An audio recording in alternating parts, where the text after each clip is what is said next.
Se eu fosse casa, escolhia ser janela, porque a janela é da casa o que não é, o vazio onde ela sonha ser mundo. Essa é uma passagem do livro mais incrível que eu li nesse ano, que é de Na Berma de Nenhuma Estrada, do Mia Couto.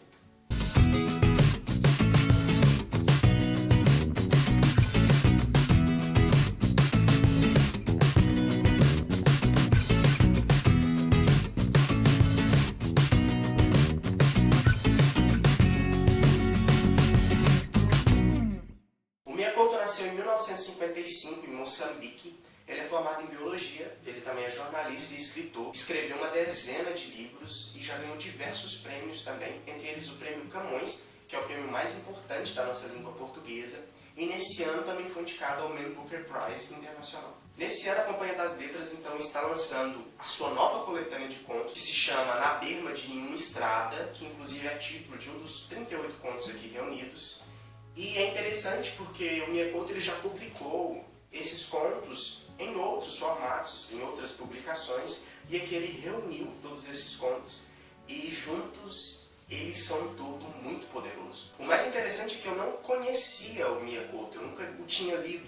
Eu já sabia que ele escrevia muito bem, já tinha ouvido falar de outros livros dele que eu ainda tenho vontade de ler, como O Outro Pé da Sereia e Contos do Nascer da Terra. Mas quando eu peguei esse livro na caixa postal, eu inclusive estava lendo outros livros, e eu li o primeiro conto, que é O Menino no Sapatinho, eu tive que ler os outros 37 contos do livro, porque foi simplesmente sensacional. Os contos são muito curtinhos, como o livro é muito pequeno, são 38 contos, tem contos que chegam a ter 2 páginas, mas os contos eles têm uma densidade incrível, justamente devido a como o Mia Couto escreve. Para quem não sabe, o Mia Couto escreve realismo fantástico. E ele consegue colocar esses sonhos e essa fantasia nos contos dele de uma forma incrível. Você viaja e você transforma aquelas 2 páginas em uma imensidão de prosa poética magnífica. Ele consegue escrever essa poesia em prosa. Ele cria palavras novas e mesmo assim você consegue entender o texto. Não são neologismos baratos, mas é algo que acrescenta muito à história, que torna aquilo mais mágico. Justamente por ser africano, ele retrata nesses 38 contos dramas que refletem o drama da sua terra. Por exemplo, a gente tem 3 contos aqui que vão falar de maternidade de um jeito impressionante. Eles retratam muito bem o que é ser mãe, as dificuldades de se ser mãe, os sentimentos que envolvem a maternidade de uma forma incrível. Então eu destaco O Menino no Sapatinho, onde a gente tem então a história de um menino que nasceu tão meninozito, ele é tão pequenininho que a mãe coloca ele num sapatinho. O drama dessa mãe, como essa história é conduzida, é fenomenal. A gente também tem Um Moço Não Mental, onde vai tratar a história dessa mãe que tem um filho com deficiência e aquilo a maltrata, ela já não aguenta mais levar aquele filho para a escola e trazer aquele filho para a escola. E quando ela decide o abandonar e viajar, mas ela escuta um adeus daquele filho que ele nunca tinha falado, aquilo mexe com ela. E ela toca na barriga dela como se ela tivesse gestante de novo. É algo fenomenal. E também o último conto que eu quero destacar sobre essa questão de paternidade, que é o conto A Bênção, que é um conto muito lindo, que vai falar de uma família que tem um filho, e a empregada, a babá negra que cuida dessa criança, trata desse filho como se fosse o filho dela.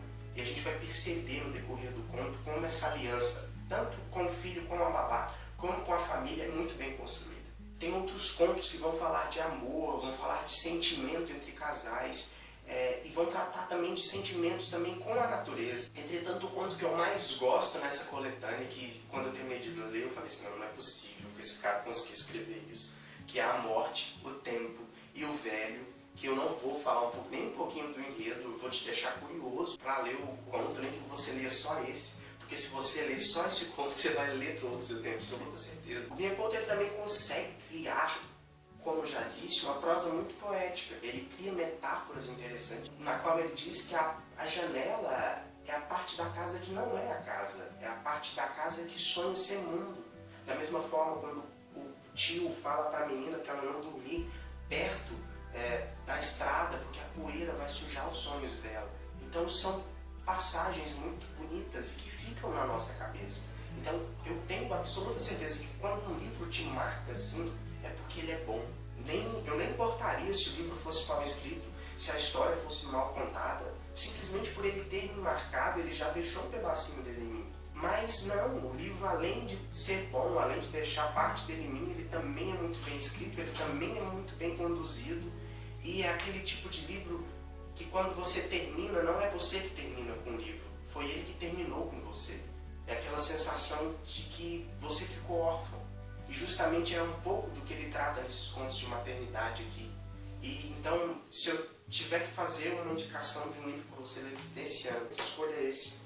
Porque eu simplesmente me apaixonei por Miyako e eu não vejo a hora de ler outras coisas dele. Porque esse é o tipo de livro que eu gosto de ler. E esses foram os meus breves comentários sobre Na Berma de Nenhuma Estrada, do Miyako. Acho que se eu pudesse ficar aqui falando do livro, eu falaria um pouquinho de cada um dos maravilhosos contos que eu gostei. Mas é isso, espero que você tenha gostado do vídeo. Coloque nos comentários a sua opinião.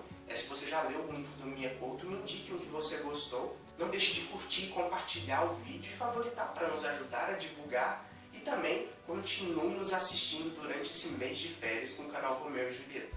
Obrigado por me assistir e até mais.